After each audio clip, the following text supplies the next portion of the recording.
La década de los 90 es en general una de las más interesantes y a la vez caóticas del tokusatsu, destacando por ser la más vanguardista. La creatividad iba a otros puntos en una sociedad la cual estaba duramente golpeada por la explosión de la burbuja. En esos años, además de piezas cinematográficas como las ya más que mencionadas Kakaider, Ultra Q, la leyenda de las estrellas, Seiram, Skull Soldier, Lady Buttercup y un largo etcétera, la industria del directo a video entraba en alza al ser algo económico. Distintas propuestas como Monster Commando, Psy-Rob Devil Bloodline, Space Hunter Mickey y Super Metal Fire. Pero algo que comenzaba a inundar al tokusatsu, por lo televisivo y comercial, eran las mujeres.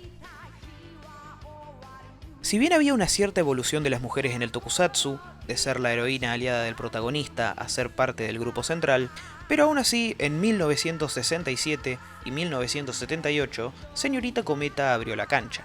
Sin embargo, no había una pizca fuerte de protagonismo en los shows de héroes peleando contra monstruos.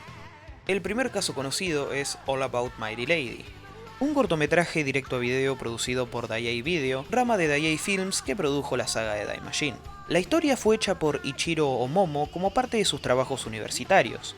Logró que esta fuera una obra de culto gracias a sus esfuerzos, como puede ser organizar un show en vivo, el cual un productor de Daiei logró ver y encontró potencial en esto. Por el lado de Toei, en Metal Hero más que nada, vimos por ejemplo la historia de Annie y a las heroínas de Spielberg, mientras que en el Sentai comenzaban a haber dos mujeres en el equipo. Pero aquí entran las famosas Toei Fushigi Comedy Series, donde en sus últimos años se experimentó con las Mahou Shoujo, donde se integraron series como Pai Pai, Ipanema, Poitrin, Tatmos, Utau Dai Ryuguyo y las Shushutrian. Esto nos encamina a la serie de la cual vamos a hablar, ya que aquí ocurrió lo inesperado, el famoso crossover con Ultraman.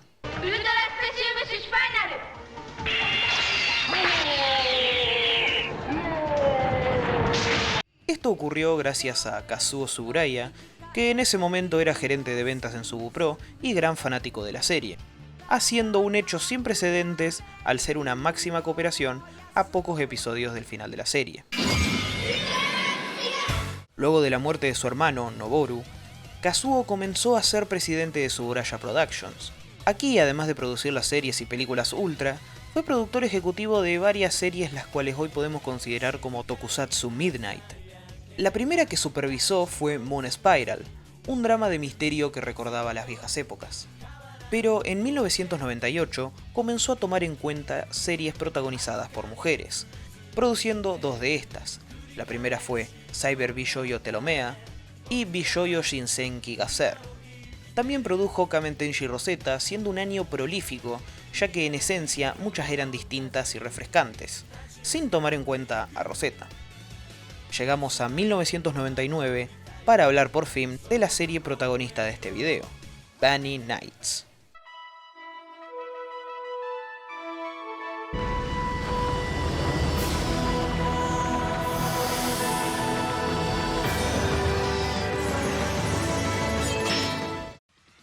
Bunny Nights es un concepto raro, porque si bien es cierto que estas series son experimentales, hay un dicho que dice: entre la vanguardia y la pelotudez hay una delgada línea, y esta queda perfectamente adherida a la serie. Para contextualizarlos con la trama, las Bunny Nights son tres jóvenes que fueron seleccionadas por el destino para ser las guerreras que acompañan a Ares Horn, el héroe del reino milenario, para combatir a los Amor-Gor, demonios que están en busca del sable del milenio para tomar el control del mundo. La serie se encamina a esto mientras vemos cómo estas jóvenes se unen a la vida de Kazuyuki, un joven destinado a ser Ares Horn por tener la marca. En medio de la serie hay una trama con una novela visual favorita de nuestro protagonista. Bunny Nights quiere hacer algo experimental, como hacer un live action como si fuera un anime. Esto es algo que podríamos considerar interesante, de hecho es algo que se ve en los planos y muchas veces en las gestualidades de los personajes. Pero el problema de la serie es que prácticamente va por el lado del erotismo, que no es un elemento que sea malo. Hay series como Garo que lo usan para agregarlo a su atmósfera. Obviamente, esto es una serie late night, pero aquí se usa de la forma más gratuita posible. Entre la típica escena de que Kazuyuki le ve la bombacha a la heroína, otra escena donde sin querer se cae la toalla, o directamente le bajan los pantalones. Esto no sería algo malo si solo se quedara en chistes ocasionales, pero literalmente hay un momento en la serie donde se cuestionan seriamente en copular con Kazuyuki para que así despierte Ares Horn. Fuera de que el erotismo es algo que queda de más en la serie, hablemos de sus personajes. Kazuyuki es de los peores protagonistas que he visto. Es un caso muy fuerte en el hecho de cómo estancar a un personaje, porque en teoría la serie cuenta cómo este va madurando para convertirse en Ares Horn, pero en los primeros 10 episodios, la serie es un vaivén de él siendo un inútil que no se despega de su juego favorito. Luego se revela que este controla personas mediante su música, pero aún así, era ridículo cómo se manejaba para ser alguien que crecía mediante los episodios, ya que podemos ver cómo ayuda a un joven, a un desempleado le dice que no hay que escapar de los problemas, e incluso aceptando que su mejor amigo se case con su amor platónico. Son hechos interesantes para el personaje, pero que se van al garete con su fanatismo ciego, que ni siquiera se cuestiona aún dándose cuenta que el juego era un arma de los villanos, sin olvidar que por no buscar trabajo perdió su casa y se tienen que trasladar todos a un departamento. Las tres Bunny Knights son Arisu, Akira y Airi. Aris es la heroína principal, que entre lo poco bueno de ella podemos hablar de su pasado con su madre, pero de ahí en más es un personaje tonto. El problema con ella es que convenientemente se enamora perdidamente de Kazuyuki, cuando ella misma aborrece ciertas actitudes de él, como que es un pervertido en ocasiones. Esto a su vez es muy inconsistente porque verdaderamente se vuelve tedioso el hecho de cómo ella confía ciegamente en él. Aquí me olvidé de un detalle. Ocurre que hay otro individuo que tiene la marca de Ares Horn. En ese tramo es increíble lo pesado que se vuelve el personaje ya que no avanza. Es un círculo vicioso de ella enamorándose, luego enojándose, dudando de sus compañeras y volviendo a confiar en Kazuyuki. Es eso, no hay mucho que objetar. Akira es la más interesante de las tres. Fuera de tantos chistes como que está buena y que es una gravura idol, al menos acá hay una trama interesante como la de su exnovio que se convirtió en esclavo de un amor gore. Fue un arco que duró poquísimo, pero dentro de todo nos dio más cosas sobre ella, sin olvidar que es la más coherente de las tres. Y borrando un poco lo de copular con Kazuyuki, dentro de esto, al ser la seria del grupo, mostró actitudes las cuales no la hace un personaje olvidable, ya que por lo menos quisieron hacer cosas con ella. Algo muy de la nada relacionado a ella se revela, pero lo comentaré más adelante. Airi es la más olvidable de ellas, ya que lo único rescatable que tuvo fue que siempre dudó de que una persona como Kazuyuki sea el futuro Ares Horn. Al menos dio la trama de aquel hombre que más tarde ampliaré. Es un personaje olvidable por el hecho de que es una piedra. Fuera de eso, no tiene relevancia que digamos. En medio de la serie se desarrolla la trama de Millennium Chronicle Arrest, la novela visual favorita de Kazuyuki, que no lo voy a negar, es un concepto muy interesante y para la época sí que es innovador. Lo que hace ver aún más idiotas a los personajes es que en ningún momento se cuestionan similitudes en los nombres como Arest y Alice, que se pronuncia Aris como la heroína principal. En Kazuyuki comprendo que no se cuestione, es un idiota perdido en ese juego, pero es raro por ejemplo en Akira y Airi, que estaban muy alertas ante estas situaciones donde se encuentran los amor gore, sobre todo Airi en este caso. Celia Kirishima, la actriz de voz de Alice, en sí es el mejor personaje. Algo que es insoportable de ella es su voz y la canción del juego. Pero fuera de eso, es interesante el hecho de cómo esta reconoce ser una herramienta artificial, prácticamente siguiendo sin problemas su objetivo hasta que deja de existir, donde deseaba ser humana y diciendo que el verdadero amor de Kazuyuki es Arisu. También algo que dejé pasar por alto es que antes de esta revelación, dígase el episodio 11, Kazuyuki demuestra tener la habilidad de curar a personas convertidas en amor gore, prácticamente confirmando que él es Ares Horn, ¿verdad? Pues no. En el tramo de la serie aparece un misterioso hombre que decía tener el arma de Ares Horn en su interior. Esto era avalado por Airi debido a lo estúpido que era Kazuyuki, pero también porque tenía la misma marca. Al final se reveló que era un amor gore haciéndose pasar por él, falsamente. Bien, más tarde se revela que Amano, creador de Millennium Chronicle Arrest, era parecido a este hombre. Simplemente tomen esto en cuenta por ahora. En la serie ocurre que Kazuyuki, al no tener dinero para mantener su casa, termina perdiéndola. Luego se van a un departamento con las chicas y su hermana. Aquí hay un personaje que es el casero.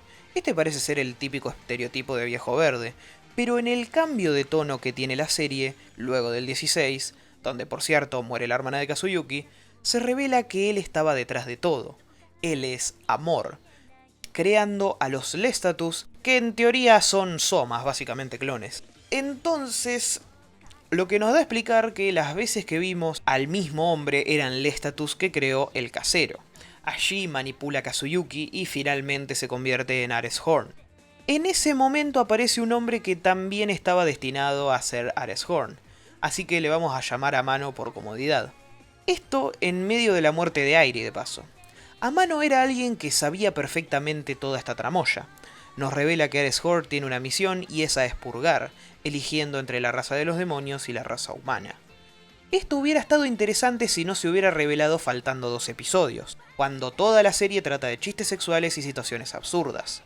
Esto es un ejemplo de problema de ritmo y básicamente ser pretencioso, ya que vemos un cambio repentino, ni siquiera escalonado y un desarrollo pésimo de personajes. Es más, al capítulo siguiente, Airi aparece de la nada para matar a More y luego morir, sin olvidar una revelación de la nada de que la Lestatus 4 es la hermana de Akira. Por algún motivo, ella no la recordaba, pero Airi, por algún motivo también, sabía su identidad y también sabía que era la Varinite Teriel, una cuarta guerrera. ¿A qué me recuerda esto? Luego de que finalmente Airi desaparece, las hermanas Asagi mueren. Era básicamente un estándar de los últimos 4 porque la historia no avanzó por 16 capítulos y entre ellos hay una recapitulación. El episodio final es un suceso que más tarde explicaré en la conclusión, pero principalmente hablemos de cómo se desarrolló. Todos están muertos, quedan nomás Kazuyuki y Arisu, la pareja de la serie. Al inicio parece que volvió a entrar en sí, pero sigue estando con la influencia de Amore. Allí comienza la batalla final, en un escenario metafórico. Las sombras de los guerreros luchando, cuestionamientos morales y filosóficos. Algunas veces la imagen se detenía para que estemos atentos a lo que dicen. Finalmente, Arisu se quita su armadura y queda enfrente del endemoniado Kazuyuki. Aquí hace la típica de hacerlo entrar en sí para que recuerde todo lo que vivieron, que se ve fuera de lugar. Allí, Amano llega a tomar el sable del milenio y destierra a los demonios a cambio de su vida. Allí todo indica ser un time reset, todo volvió a la normalidad, Akira es una famosa actriz, Airi es una colegiala normal, la hermana de Kazuyuki está viva, él tiene su trabajo y casa, pero todo se torna extraño, muy psicológico, recuerda el primer episodio.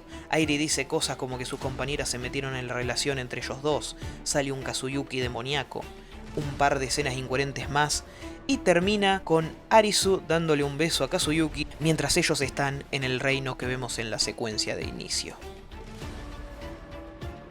La única satisfacción que me da esto es que la serie terminó. Finalizando la reseña y dando una simple definición, la serie es muy mala.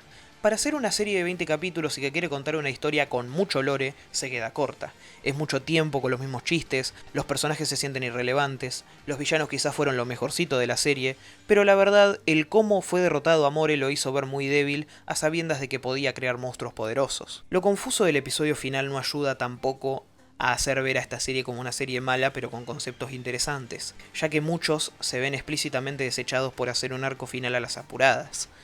Quizás el mejor argumento para defender a la serie es que el juego siempre dio presagios de lo que veríamos más adelante, pero es fácil contrarrestarlo debido a lo poco que la serie le da énfasis. Y cómo sacan de la nada de que el suceso de la Gran Cruz sea importante en la serie. Quizás el hecho de tomar en cuenta a Alicia en el País de las Maravillas como base de la serie podría ser un hecho como para entender por qué el final fue así, pero la serie no lo demuestra. A pesar de esto, la serie la hicieron con la mejor onda posible. De hecho, es una de las primeras series Midnight que duraron más de 13 episodios y gozó de cierta popularidad en su momento. La decisión de que sean heroínas basadas en conejos fue porque era el año del mismo en 1999. Otras referencias fueron Alicia en el País de las Maravillas y Peter Rabbit. El productor, Kazuya Hatasawa, pidió que la serie tenga espadachines, y en el diseño final de las Varinites se tomó en cuenta a los Tres Mosqueteros y la Rosa de Versalles. Un dato de color es que la actriz de Celia Kirishima, Yui Horie, fue oculta para darle misterio a la misma Celia en el público, ya que el juego de la serie también estaba en la web como parte de promoción de la serie. Lo más sorprendente de esto fue que inmediatamente después de la emisión del episodio final, la web oficial se inundó de opiniones, preguntas y protestas de los espectadores, la mayoría de ellas por considerar al episodio ininteligible y desagradable. Además del enfado de los espectadores, también hubo duros comentarios de dibujantes de manga y otras personas del mismo sector, como sentí una pérdida y vacío, y era una imitación de Evangelion. E incluso los intérpretes de esta obra opinaron en ambos lados del asunto, lo que provocó una gran reacción. El productor Hatasawa declaró en el sitio web oficial que esto no era el resultado de un fallo en la producción o de guión, sino el resultado de que el equipo de producción se tomara en serio los personajes y la historia. Increíblemente, en el sitio web oficial y en el comentario que acompaña al DVD, se describe una interpretación provisional de la incoherente serie de imágenes. Hatasawa afirmó que se trata de su interpretación personal y no de una interpretación oficial, y que el espectador puede hacer otras interpretaciones. Hasta los mismos actores tienen diferentes interpretaciones del episodio final. Se dice que la razón para darle espacio a la imaginación del espectador fue para calmar las aguas, pero Hatasawa expresó su remordimiento por el hecho de que la historia se construyó de tan mala forma. Otro factor que contribuyó a ese estallido fue el hecho de que solo quedaban 5 episodios cuando se cambió el tono a uno serio, y que la historia se empezó a saturar. Es sorprendente que la reacción la tuvo casi todo el mundo, incluyéndome. Porque si Bunny Knight se hubiera tomado en serio su trama, quizás hubiera sido un gran producto de su época, o al menos si se iban a otro tipo de humor, hubiera estado más al nivel de Rosetta. Y si te gustó el video no te olvides darle like, compartir y suscribirte, dándole a la campanita para estar atento al nuevo contenido apenas sea subido. Yo soy Jonian y nos vemos en la próxima.